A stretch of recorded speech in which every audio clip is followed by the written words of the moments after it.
How are you doing, Jackie? It's good to have you back again this year. We didn't scare you Uh, away last year. yeah, yeah, it's good to do it. So I'm going to try and I don't know if they'll be available, but we've got some younger people at the chapter. I'm going to try and just bring them along because Awesome. I think, I mean, and I guess that would be okay, right? That we don't, I mean, Yeah, if the group got a little, if there were like more than two or three, I mean, maybe there might be one more. Is that okay? yeah, Probably. absolutely. I'll just make sure you let the office know so they have enough room for everybody, but that should be totally fine. Okay. Yeah, I don't know if they'll be, available to make it, but I just want to, I'm trying to extend invitations to younger members of the chapter, Oh, you know, that's to fantastic. do stuff. So, Oh yeah, that's very important. We're trying to do that here as well, get more young people involved in advocacy. It's a very important thing to build up that next generation and make sure that our efforts continue on. So happy to hear that. yeah. Okay, I think we can go ahead and get started and people can join on as they get the link. So I just wanted to thank you all for being here, first of all. I know we talk a lot here at the state level about our efforts to be more proactive with our advocacy and proactively build relationships with legislatures and legislators and other important allied groups. And so that's why we're all here today, and we appreciate you all giving us time to do that and contributing to our statewide efforts and all the work that you put into it already. We can go ahead and jump right in. We have a couple special guests today that we're very thankful to have that are going to talk about a few different aspects. First up, we will have Stephanie Lamore, who I've been very grateful to work with from our national organization. I get to talk to her a little bit less than I used to since she got promoted since she spoke with us last year to another role within AIA.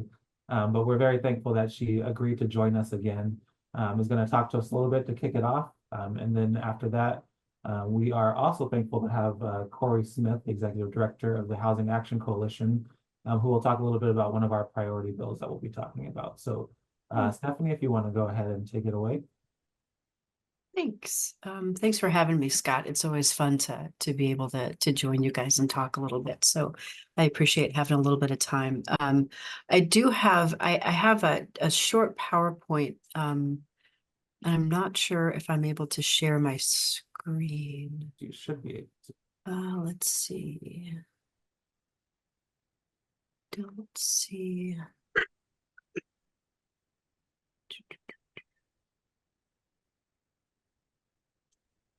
See anything.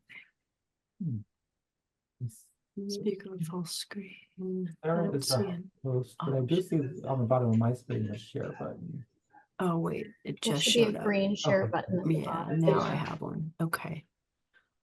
Okay, here we go. Can everybody see that? Yes. Okay, great.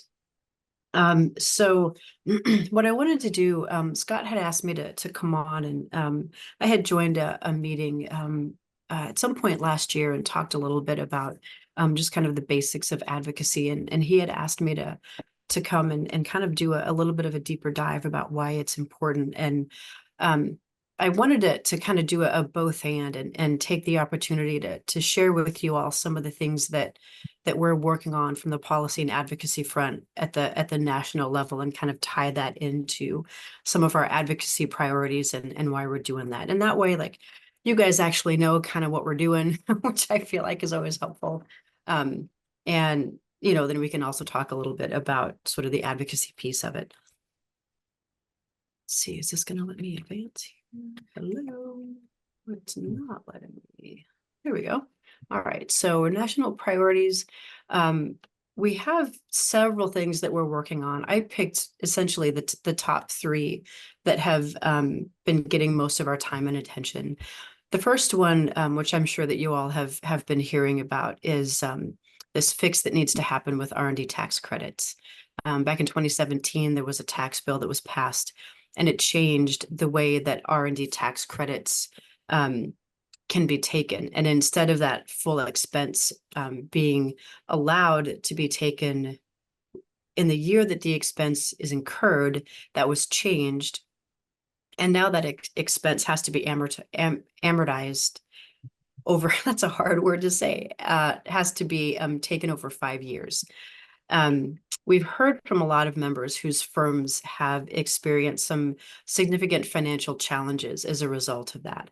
And so we've been working with other organizations and as well as trying to work with folks on the Hill to try to get a bill passed that's HR 7024. It includes several tax provisions, including a child tax credit change. But one of the things that is in the bill is the fix to this R&D tax credit that we've been working on. We've done a couple of action alerts over the last 6 months. We've had about 1,000 letters sent to Senate offices because it's stuck in the Senate right now, and have been kind of using that as the guide for our follow-up meetings and calls with folks on the Hill. Another issue that we've been working on is this 6% fee cap for federal, it's specifically for federal projects. There's a federal acquisition regulation that limits 6% fee caps for anything that is a cost plus fixed fee contract. However, the way that it's being applied is much more broad, and it actually runs counter to the Brooks Act and QBS processes, which is what is supposed to happen for most contracts. The Defense Department actually raised its cap from 6 to 10%, which was a little bit of a victory. It was at least a step in the right direction. We are still, however, working with the FAR Council to try and get the language for those statutes amended so that they are specifically only for cost plus fixed fee contracts and not for anything else. I don't know how long that's going to take. We sent our initial letter to the FAR Council several months ago and have tried to follow up a couple of times and are still kind of trying to hear back and get some changes done to that. And the other thing that we've been working on that I think a lot of you are probably also familiar with is democracy in design, which we initially introduced in the last congressional session. And it's a fairly simple bill. It essentially all it does is state that no particular architectural style can be mandated for federal buildings. And this was in response to a Trump executive order in which he essentially tried to do that. And there, just from a strictly practical standpoint, it just wasn't going to work. There isn't any one building style that's ideal for every part of the country, and that was rescinded when Biden came into office. But there's nothing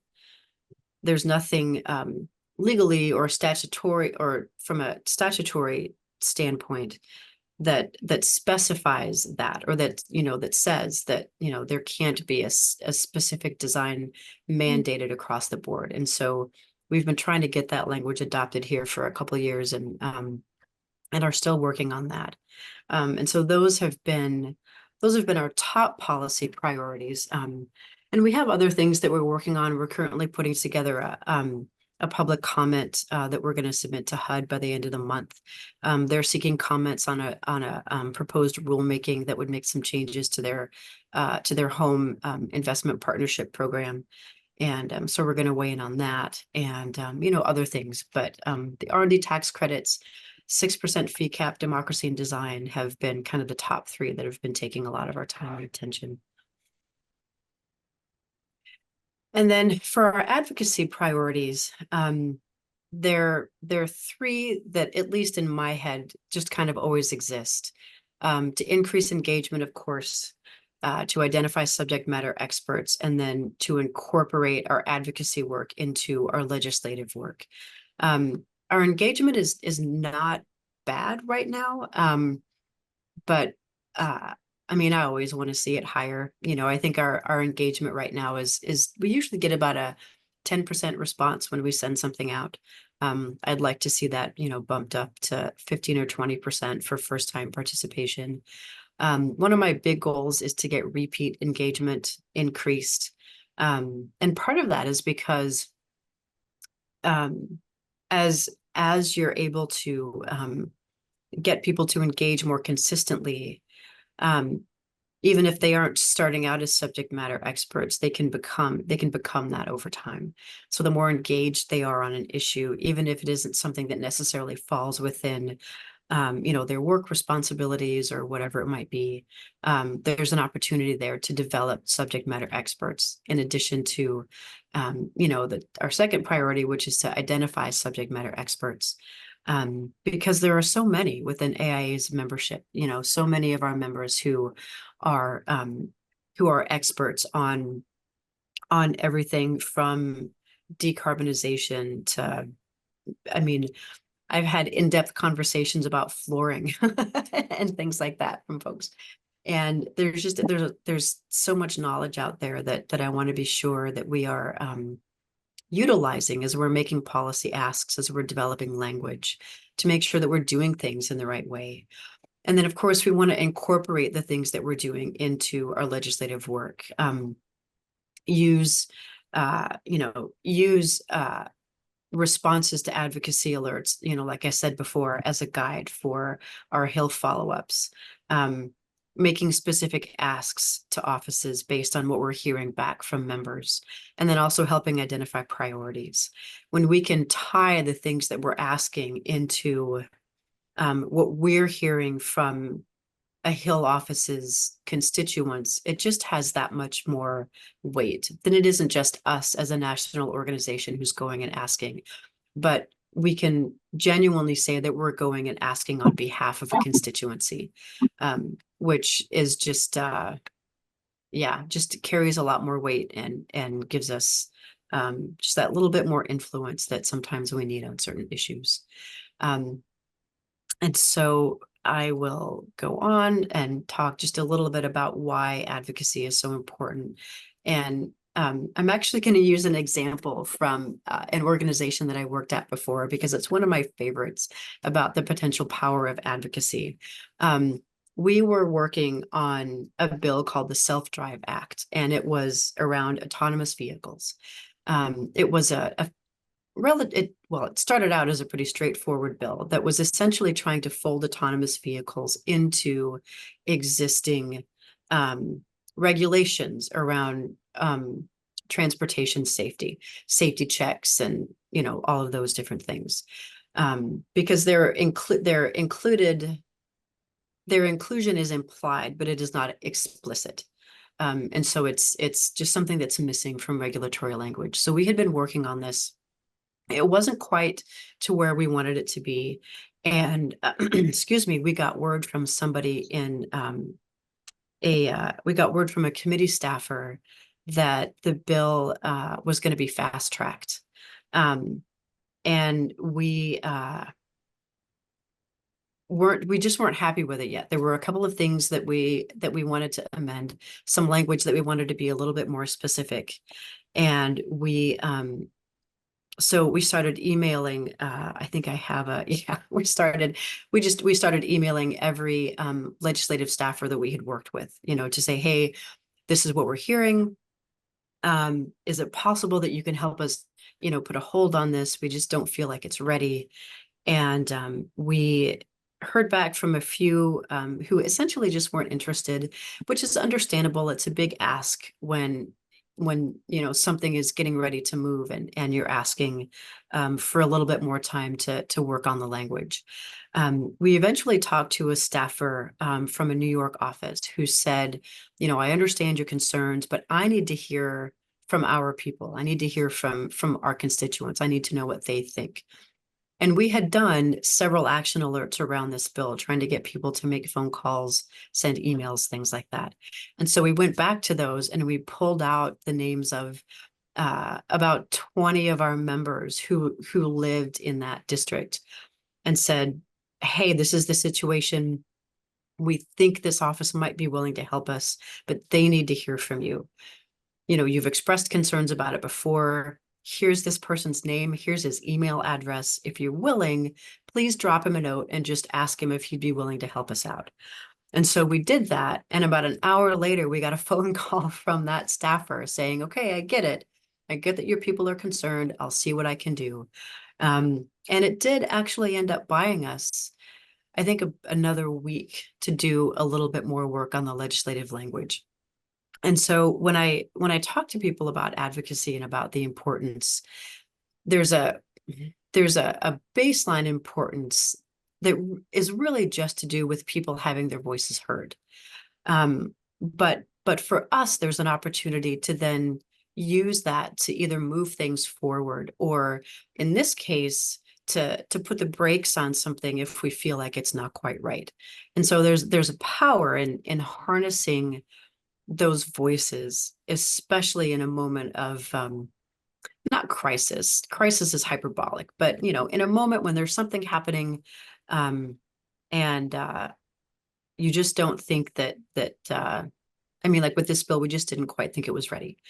And so there's an opportunity there to to utilize those voices at a specific time for a very specific ask, and to actually have some sway. And I think one of the important things about having a robust advocacy program is getting folks involved to that level, because we also then had the opportunity to follow up with all of those folks and say, thank you so much for reaching out. It worked. We're going to get a couple of more days to fine tune this language, and thank you so much. And out of that group of, again, I think it was about 20 people that we reached out to. Out of that group, we had 4 or 5 that said, hey, how can I do more of this? That was really cool. And we ended up working with a couple of them to kind of develop them as subject matter experts. And they ended up getting really involved in, submitting public comments, doing in-district meetings, also recruiting other people, which is very important, to continue kind of expanding that base.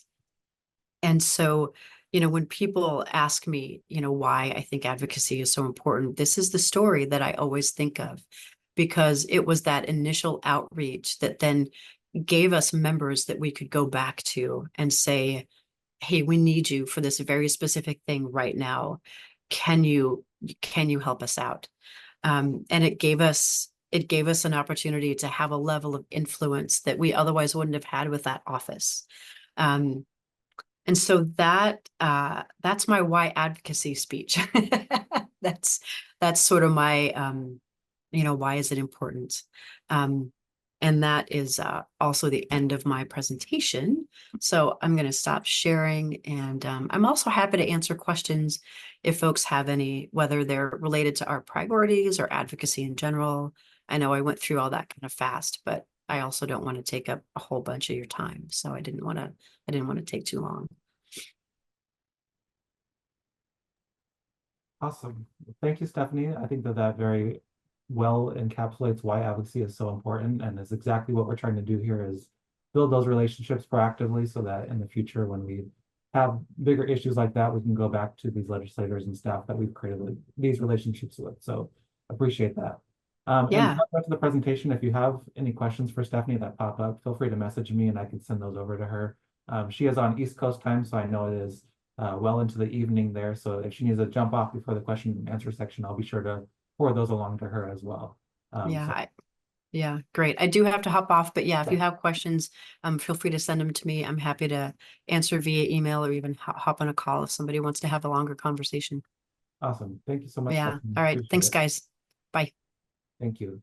Now we're going to transition to Corey Smith from the Housing Action Coalition, who graciously joined us in a very time crunch situation. So we appreciate that. He is going to talk about one of our priority bills we'll be talking about this year, SB 937, which is a bill that they are sponsoring. If you look at most of the big bills that have passed in the last many years of the legislature, you'll see Housing Action Coalition sponsor of many of them. So we wanted Corey to be here today, one, to talk about this bill a little bit briefly, and also just to thank him and his organization for all the great work they've done. So Corey, if you could just maybe give a little bit of background on where this bill came from and what it does, and we'll see if there's any questions, but go ahead and take the floor. Yeah, thanks so much, Scott, and to the whole AIA California team. I can't not watch an advocacy presentation and just do a +1 to everything that the last speaker said, because we've got a lot of really good ideas, but implementing those is incredibly challenging. And so the more organized that the advocacy piece of it is, it really does make a difference, and it really does move the needle on a lot of these things. So Senate Bill 937, I'll explain here in a moment. The Housing Action Coalition, we're a member-funded nonprofit that partners with the AIA, not only in Sacramento on statewide work, but actually locally, most often, admittingly, with the San Francisco chapter. But we do housing advocacy at all income levels, very similar to the work that you all do. We are an industry-wide organization, so we're not just architects, but also developers, land use attorneys, labor unions, general contractors. We have a 501c3 and a 501c4. So we don't only do education, we also do the advocacy and lobbying on behalf of the housing industry more broadly. And so when we say housing at all income levels, we want homeless supported housing with services, we want deed restricted affordable housing, and we want market rate housing. Mainly apartment buildings, we focus on urban infill housing. So more apartment buildings near trains and jobs. Support rental ownership, sort of the full spectrum. If you're familiar with an organization in the Bay Area called SPUR, the San Francisco Bay Area Planning and Urban Research Center, we spun out of SPUR in the 90s. So very similar sort of worldview, I think, as a lot of the folks here. And again, we partner with AIA across the state on a number of different activities, projects, legislative efforts, whatever they may be. This bill, Senate Bill 937, is actually pretty straightforward in terms of what it does. So every time a new development project gets proposed, it is required to pay impact fees. Presently today, most cities have those impact fees get paid before construction starts. So when you're pulling your building permits. What 937 does is it says it's going to move that fee payment schedule to post-construction when a project sponsor is getting a certificate of occupancy. What this does in terms of the pro forma is it effectively helps the project save the money that it would pay in interest between pulling your building permits and that certificate of occupancy. So assuming anywhere from an 18-month to a 2-year construction period, it ends up saving about 1% on the overall construction costs. So the goal of this is to try to reduce the cost of construction. Cities get the impact fees, the same dollar amount at the end of the day. There is a clause in the bill that says if a city has an essential infrastructure project associated with the development of that project, say like a service road needs to get built, those fees can be pulled up earlier and taken by the city earlier if there is something that the project actually needs to get built. But those are hopefully just special circumstances. Most of these fees end up going to, a general fund that the city then allocates out for all of the services that they have. None of that will change. And then the other amendment that we took during the process is this isn't unfortunately going to apply to all housing going forward.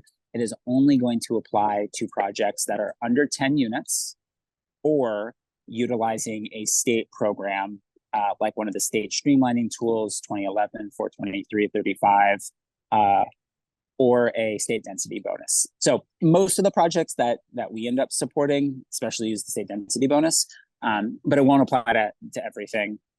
We don't expect this to be a panacea, but we do, in talking with builders and developers, we know it's a needle mover. We know it reduced costs. We know it does not result in any less money for the city.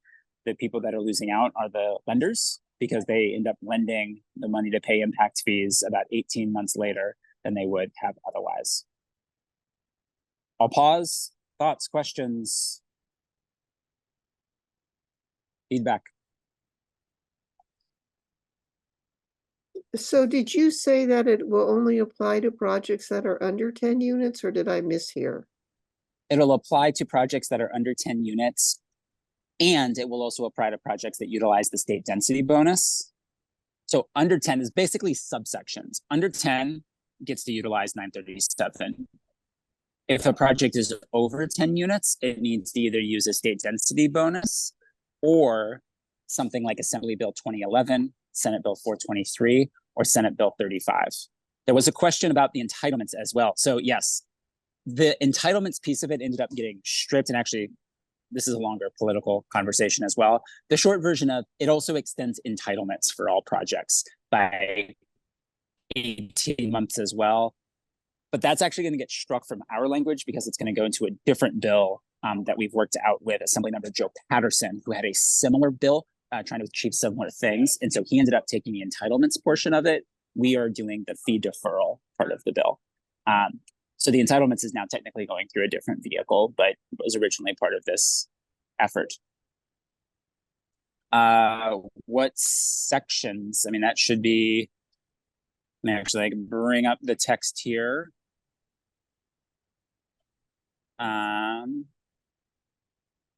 And this gets into, I mean, at this point in time, I don't think the gut amend has actually happened yet. A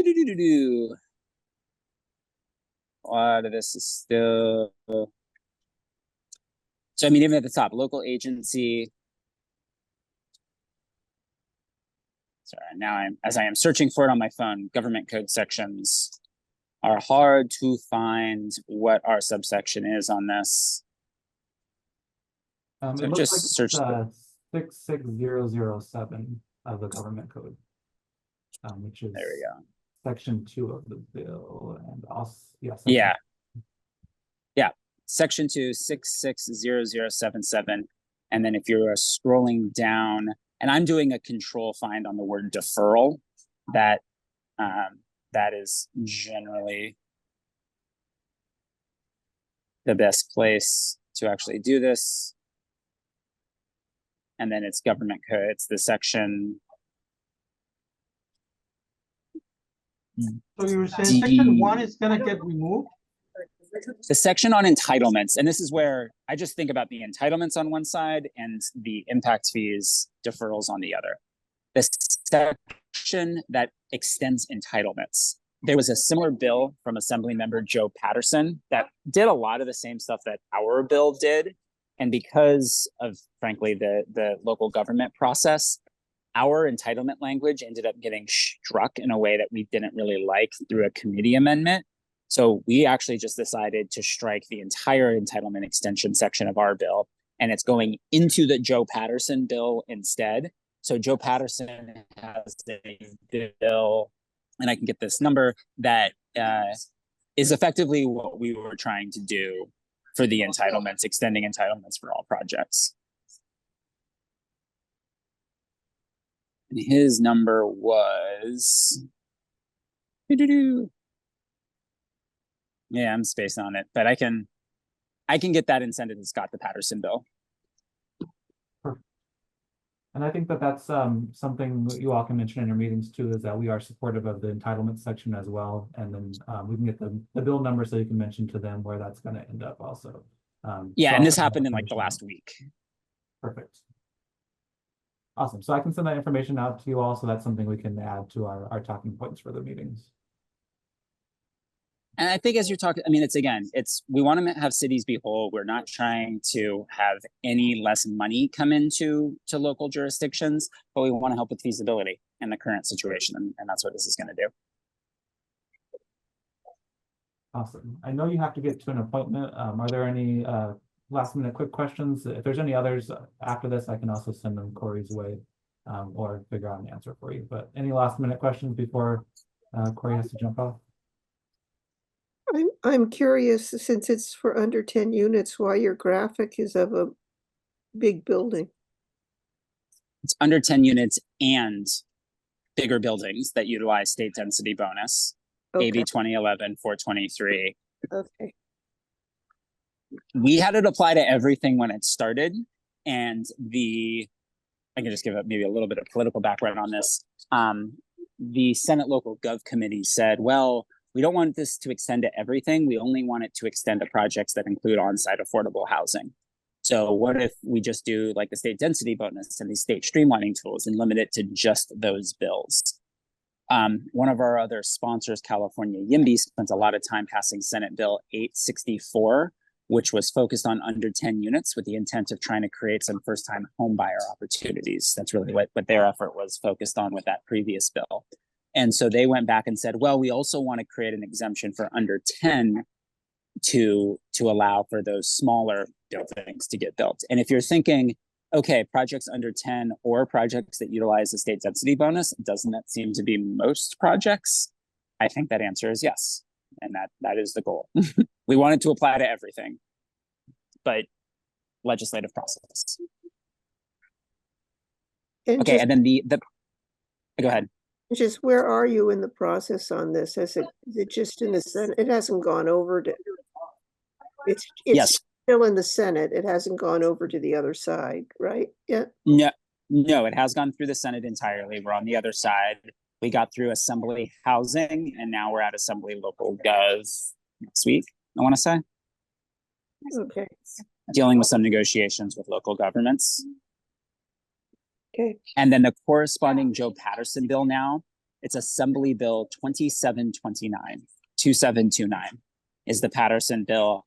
And this is one of those, I'm always confused what's in print versus what we've agreed to and what we know is happening. At the end of the day, that Patterson bill, AB 2729, is going to be the entitlements. And then the Wiener bill 937 is going to be the fee deferrals.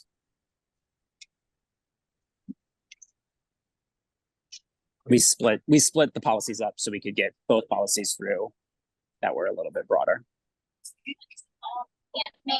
Perfect. Awesome. Well, thank you for your time, Corey. I know you have to get to an appointment, so I'll let you go.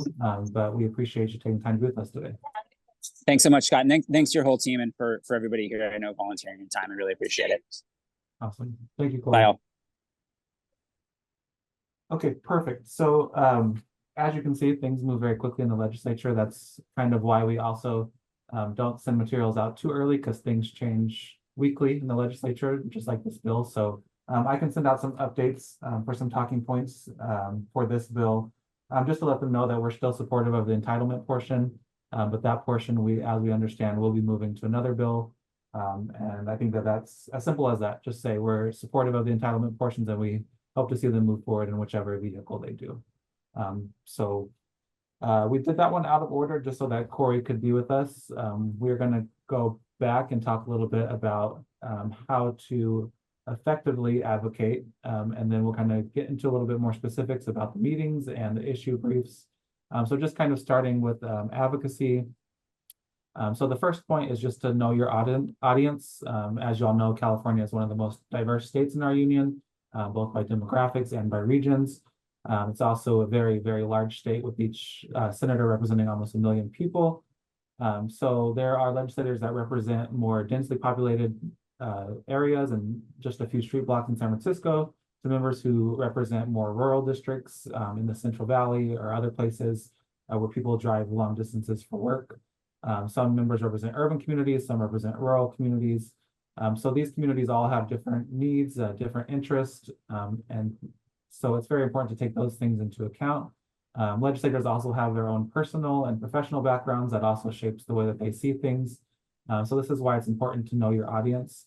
We'll talk a little bit about one of the things to do before your meetings is to kind of look at your legislator's website, get a feel for where they come from, what issues they care about, and so that can kind of help you to tailor your message appropriately. The other point is to know your value added. As I mentioned, it's a very large state. So there are countless thousands of groups every day, every week, who are reaching out to legislative offices trying to get their voice heard. So it's very easy to get buried in that type of environment. So that's why it's very important to know what you as an architect add, your unique value added. Why are we a part of the conversation when it comes to the top issues in California that are on lawmakers' minds, like homelessness, climate action, housing affordability, social justice? How specifically can architects play a role in that? That's something to think about as you go into these meetings and how you frame your message.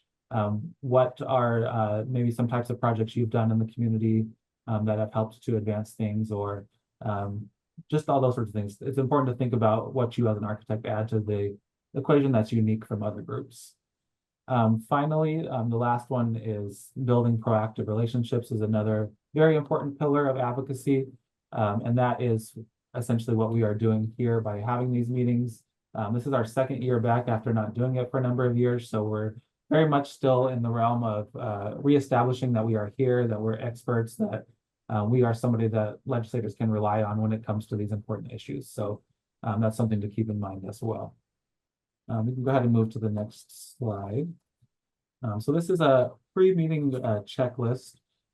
So the first thing you'll want to do is review the issue briefs that have been sent out, as well as the talking points to kind of get familiar with the issues and the bills.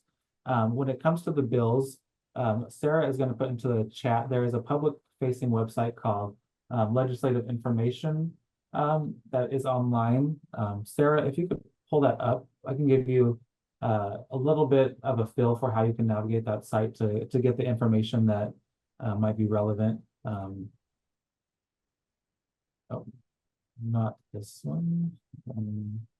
1 second. Please hold. We have lots of links for today. So Yeah. You said it was the life cycle of no, legislation? the ledge info. Why don't I? Got it. Sorry. No problem. Okay, so You this guys is see the that ledge, okay? Okay. yeah, ledge info site that you should have a link for. So right there where it says bill number, you can enter in the bill number. We'll do SB 937 since we just talked about that one. So you just go ahead and search that. You'll pull up the bill that you're looking for. In this case, it's SB 937. So there's a couple of tabs on the top. This tab that it's on right now is the text of the bill. This will show you what the bill currently looks like. You can see at the top, those are all the times the bill has been amended. It's been amended 4 times as well. As we just heard, it's about to be amended again. The author is Senator Wiener, co-author is Assemblymember Grayson. So then if you go to the next slide over, which is the votes tab at the top, this is where you can see all of the votes that have already been taken on this bill. So you'll want to look here to see if the legislator you're meeting with has already voted for the bill. In the cases of these bills, since this is a Senate bill, it's already been through the entire assembly process. All assembly members have already voted on this bill. So you can look here to see how they voted. If a legislator voted for the bill that you are going to talk to them about, we can thank them for their support for our priority bill. If they haven't voted for it yet, you can encourage them to vote for it. And then another thing is on the next slide over where it says history. Sarah, if you could click on that tab, it will tell you where it's at in the process. So this bill has been referred to the Committee on Appropriations. So it will next be going, SB 937 will be going to the Appropriations Committee next. So if you go on your legislator's website, it will list their committees. And if you see that they sit on the Appropriations Committee, then they are kind of priorities when it comes to this, encouraging them to let that bill out of committee and to have it continue moving. So those first 3 tabs are going to be where you can find all this information. If you have trouble finding it, feel free to reach out to me. Happy to answer any questions about the bills, but this will be a good resource for you when it comes to that. And we're also going to go over today where all the bills are and all those sorts of things, but this is just a good place for a reminder. Additionally, I already talked about reviewing your legislator's website, looking for things like their background, issues they care about, what they're working on, and their committees will also be on the website. Then you'll want to decide between your group that's going, who's going to cover what, so that you're not trying to figure that out on the spot in front of whoever you're meeting with. And finally, just relax. This is not as high stakes as it sounds. They, like I said, take thousands of meetings a year. They know what a lobby day is. They don't expect you to know all the information. They don't expect you to be able to answer every one of their questions. They know that you're volunteering your time to do this. So if there are questions we'll talk about in a minute, just say, I can get you the answer to that. Send it over to me and I will follow up with the office. So don't feel super concerned about being able to answer every question that might come up. We're going to go to the next slide now. This is just kind of a rundown of what the meeting flow will look like. It's important to remember that the legislator staff are there to listen to you, so be prepared to lead the meeting and go from point to point.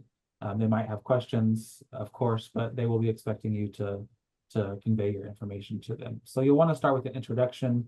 You can go around the room and introduce yourself. Try to have some sort of mention of your relation to the district, what type of architecture you do, what your job role is like, and kind of what maybe where you're from or any type of connection you might have to their district. Legislators love to hear about their district. They love to meet people from their district. So the more you can connect things back to their district, the better. Secondly, you want to build rapport. So take some time to show an interest in what they're doing. Ask them what their office's priorities are, what they're most excited to be working on.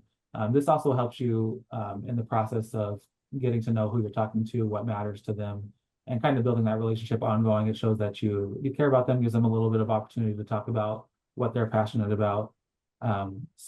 Thirdly, you're going to deliver the content. You'll go through the issue areas that we've sent out to you.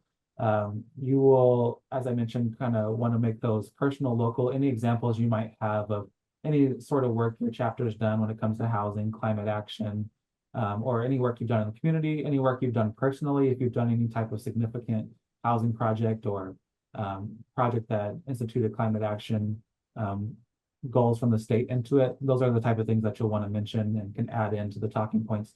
Talking points are there as kind of a base level. If you get nervous, it's fine to just use the talking points, but if you can build on that and make it personal, I think that's the best way to go about it. Finally, will be the call to action. They thank the office for graciously giving their time, and end by reminding them that AIA California is a resource to them. And then we'll send a little bit later in the presentation, and I'll also email out after this. We have a leave behind that our graphic designer put together that's very nice that you can leave behind for offices that go over all the issues you talked about in AIA California in general. So you will have that as well as a resource to utilize. Next slide. This is just kind of so you can kind of see the legislative cycle is a very complex thing, go through lots of different steps. We are very far along in the process right now. But Sarah is going to share in the chat. There's a link if you want more information about the legislative process. If I went into the legislative process, we would be here probably for another 2 hours, so I will not bore you with that, but just so you can kind of get a visual. There's a lot of moving parts, as you saw. Just in the last week, a bill changed. There was conversations had, so that's just kind of a visual for you. So next slide. Okay, so these are the 3 areas we're going to be talking about this year. Those who participated last year will find them familiar again, but they remain top priorities, not just for AIA California, but also for the state as a whole. I believe I talked about this last year as well, but there was a study done by the Public Policy Institute of California, which is a pretty big think tank in the state, and they surveyed what Californians care about. And the results of that showed that the top 4 issues were at 29% jobs, 14% homelessness, 11% housing, 8% the environment. So if you'll notice, a lot of those issue areas align exactly with the priorities of AIA California as well. So that's kind of why we chose these issue areas. They're also very important to us. They're issue areas that we've done a lot of work on, both climate action, housing. We're ramping up our efforts, which we'll talk about in a minute as well. Just want to also note that this is important to establish as well because we are unique in the built environment. Not every other profession or actor in the built environment has these same priorities when it comes to climate action and housing, but our priorities happen to align with legislature, so it's important that we let them know that they do have a partner in the built environment who is pushing for the same things they're pushing for, and if they ever need support in those things, that we are here as a partner for them. So another reason for these issue areas. And each issue area this year also has a bill aligned with it that we'll be talking about as well. So if you want to advance to the next slide, Sarah. Okay, so this will be the first issue area that you discuss. Whether or not you've met with the individual before or the office, like I said, they meet with lots of people, so it's always good to refresh them who we are, what we do. So this is just kind of educating legislators and staff on AIA California and the architectural profession in general, which this year will incorporate one of our sponsored bills, AB 1862. It's an opportunity to establish the credibility of architects, both as members of the community and also as a resource to legislators. So this will be a good opportunity to establish that architects and AIA members are firm employees, firm owners, educators, developers, construction managers, community volunteers. They are active participants in the community who hold a number of different roles. They are a unique profession in that they are licensed for the sole purpose of protecting the health, safety, and welfare of the public. And that's something important for them to know. Architects design many different types of projects: homes, retail and commercial buildings, schools, universities, hospitals, which are all things that they focus on through legislation as well. And just also establishing overall that architects are on the front line of providing innovative and creative solutions that address real world societal issues through the built environment. This is also an opportunity for you to talk about your local chapter if you'd like as well, if you want to add in a few points about what your local chapter does, any important things you've done in the community, or just to kind of talk about your organization, you can do that here as well. We'll move to the next slide, which is AB 1862. So under current law, since 1998, architectural firms have had the ability to form as a limited liability partnership, which is a mixture of a corporation and a general partnership. And organizing that way allows for a firm to, firm's owners to both have limited liability and also pass-through income treatment. And it gives more flexibility on being organized as a corporation. So the law that allows for architects and engineers as well. So we are co-sponsoring this bill with the American Engineering Council. The bill that allows for them to form that way is set to expire next year. So we are running this bill, AB 1862, to extend that sunset. Originally, the bill would have gotten rid of the sunset altogether, which would have put us on track with other professions like lawyers who do not have a sunset on their ability. However, there is one consultant in particular in the Senate Judiciary Committee who always blocks that and wanted to have another sunset. So we did get a longer sunset this time. Last time it was 7 years. This time we'll be extending it by 8 years. So that passed out of the Senate Judiciary Committee recently and is going to the Senate Appropriations Committee next. So if you're meeting with any members who sit on that committee, it's important we can encourage them to let that bill out of appropriations. So check for that and also check for the votes. It's been through the entire assembly already, and it's been through a few Senate committees. So if your member has already voted on it, thank them for their vote. If they haven't yet voted on it, encourage them to support it when it comes before them. We can go to the next slide now. Okay, so this is our climate action issue brief slide. I am going to let our climate action coordinator, Sarah, take over and kind of give you a brief overview here, and then we'll go over the bill after that. Yeah, it's like Hi, everyone.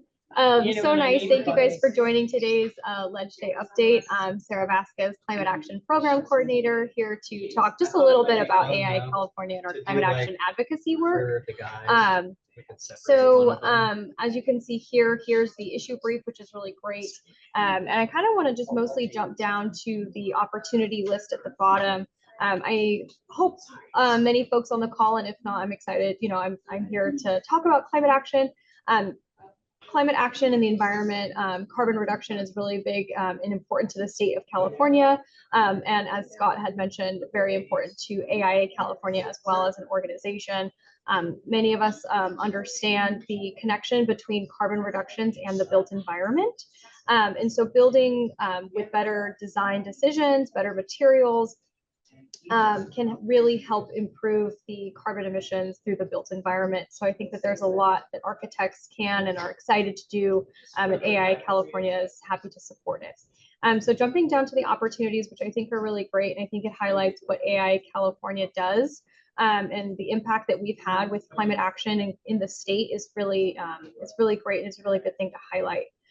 So we sponsored AB 1010 and was signed into law in 2021. So folks on the call may be already familiar with the zero net carbon design mandatory continuing education requirements. AIA California puts on free ZNCD programming and has programs available on demand for viewing and credit as well. So we want to offer not just our members, but architects in the state this mandatory continuing education that we believe with this education can help lead to better design decisions and improve the environment. We continuously collaborate with state agencies and other partner organizations that also have aligned values with climate action. And so we consistently put on programs, share resources, participate in different workshops, influence code changes within the state, the building codes, and also hope to continue influencing legislation as well. And so a couple recent results of a lot of our partnerships and collaborations with those organizations and state agencies.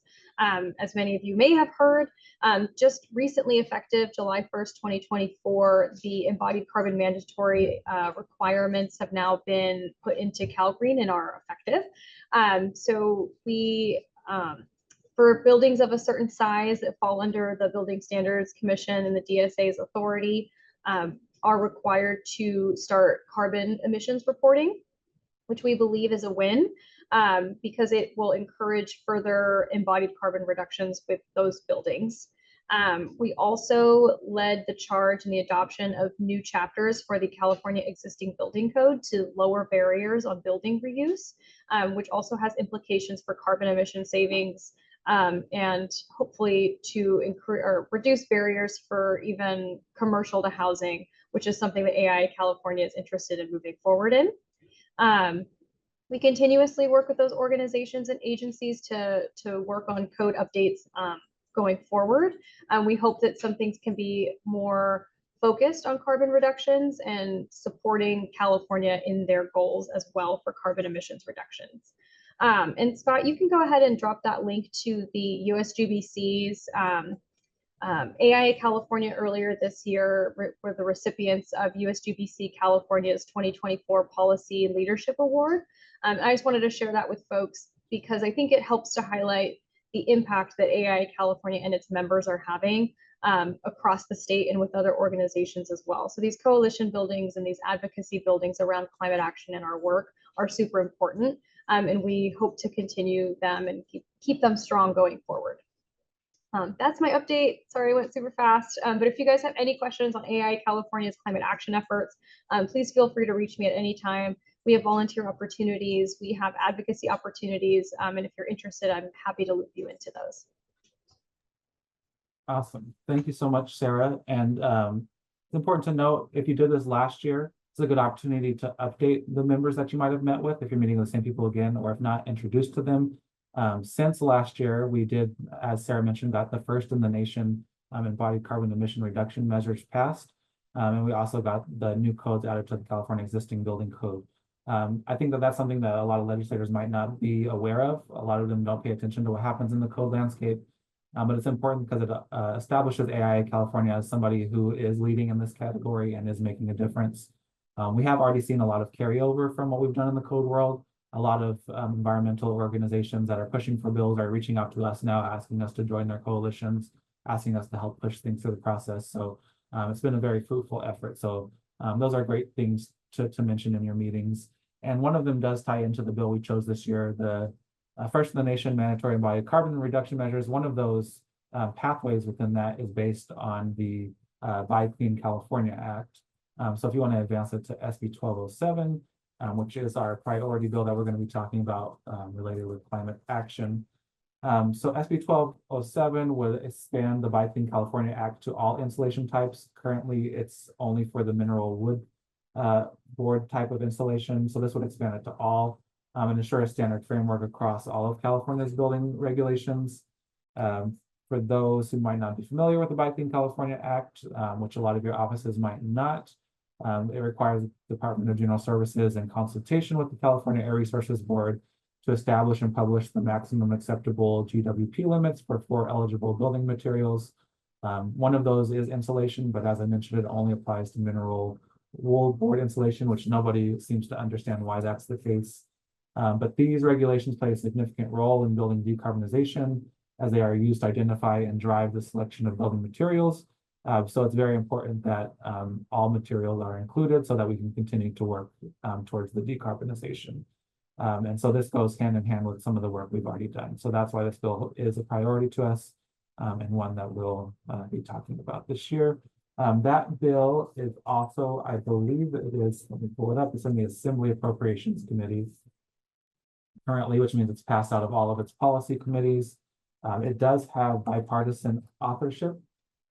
It was originally authored by Republican Senator Dolly, but Senator Stern joined on as a principal co-author. He is a big actor when it comes to environmental policy, so that's a great thing. And yet, as I mentioned, it is an Assembly Appropriations Committee. If it gets out of Assembly Appropriations Committee, it will go to the Assembly floor, which will be the final step before it goes to the governor's office. So we are encouraging them to let it out of the Assembly Appropriations Committee so it can continue to move. And if your legislator has already voted for it, thank them for their vote. And if not, we'll encourage them to support it when it comes up before them. Finally, we're going to move on to housing. So the housing policy is important to establish architects as a voice in the housing conversation and let them know that we are ready and able to be at the table for important discussions, and also to express supports for their ongoing efforts to address California's housing shortage, which this year will include SB 937 with the updates to also support the entitlement portion that's moving to another bill. I'll send that out. But this is a part of a greater effort by AIA California. Last year, we, at the in-person board meeting, we had a few panels that came and spoke about housing, and then our board broke out into breakout discussions to talk about how AIA California could be effective in the housing space. That led to us starting a housing steering committee that's been meeting over the last year. They developed a housing policy statement that was approved by the board earlier this year, which Sarah posted in the chat. So that's kind of what this issue brief is based on. We want to encourage that regulatory and code changes must carefully consider potential unintended consequences, such as increased cost of delivering housing solutions, and then establish that architects can assist in that effort by ensuring things like local context, site conditions, environmental goals, planning processes, design considerations, and construction methods are included in the formation of those policies so that the well-intended goals and objectives can be made more efficient and cost effective. So that's kind of what we're going for here, is to establish us as a player. You can let them know that AIA California is taking on a more active role in the housing space. If they're interested in our housing policy, we can send them the link to that. But that's kind of essentially what we are trying to establish here with the housing policy. We've already talked about SB 937 with Corey, which will be the bill that is correlated with this item. I will send out the updates for that, but that is the gist of this housing policy area. And next slide, we will wrap up here and then take questions. One more slide.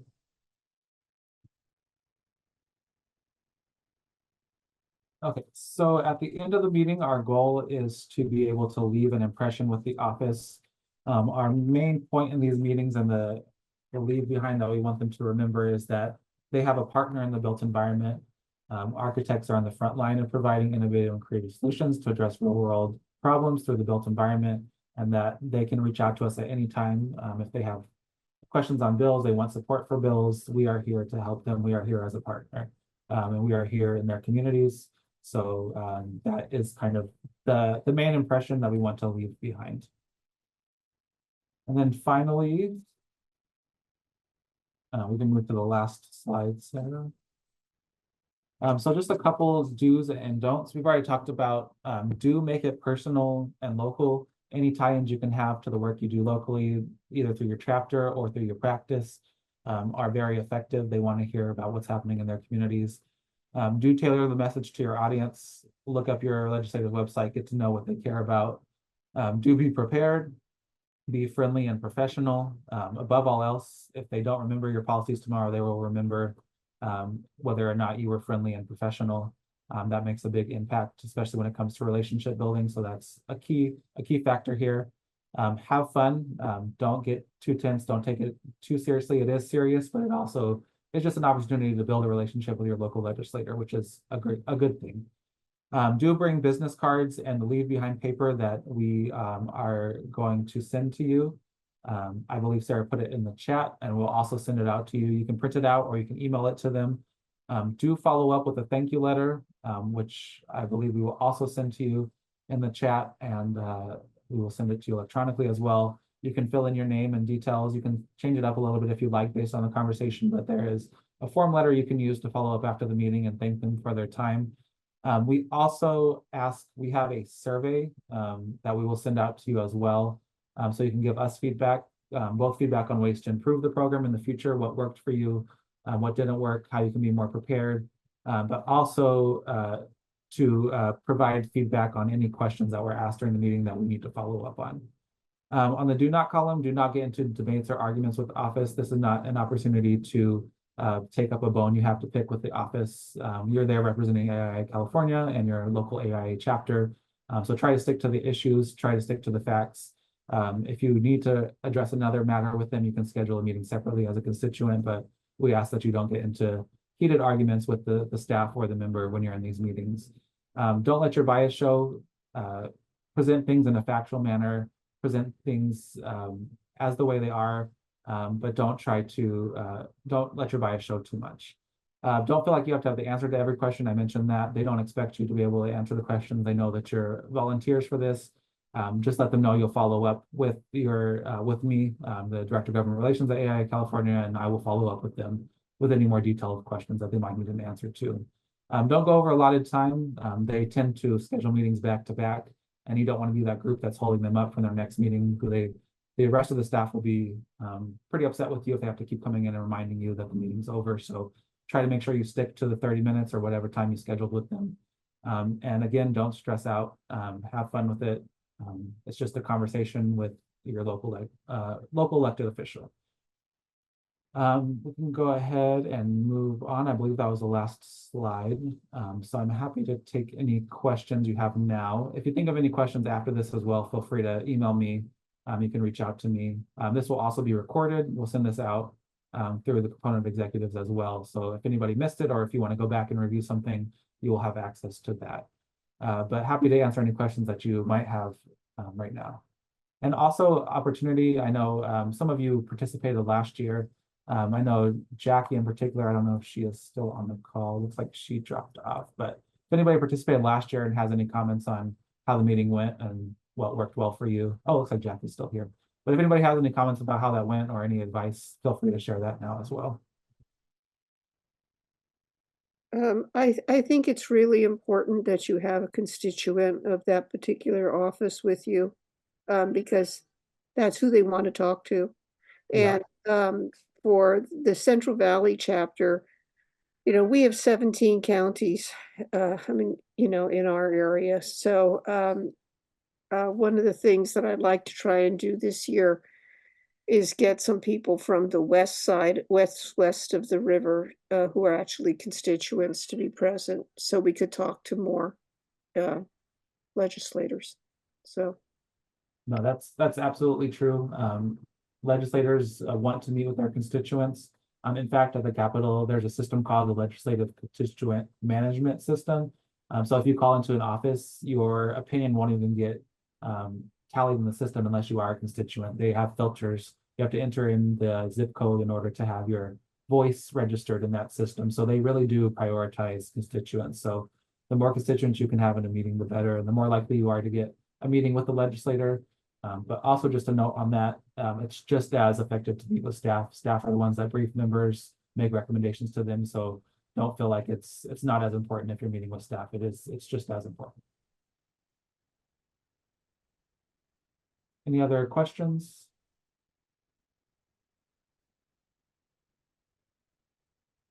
when will the recording be available? Pretty soon?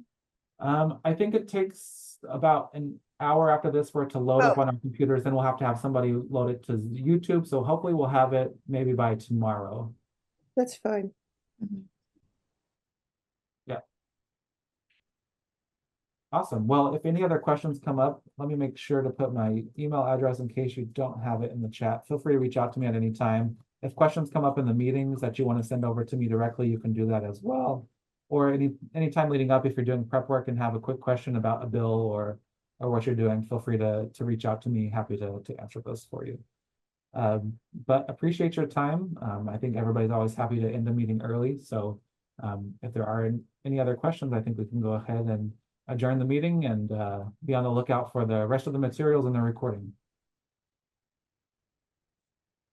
Thank you. Awesome. Thank you all for your time. We really appreciate it.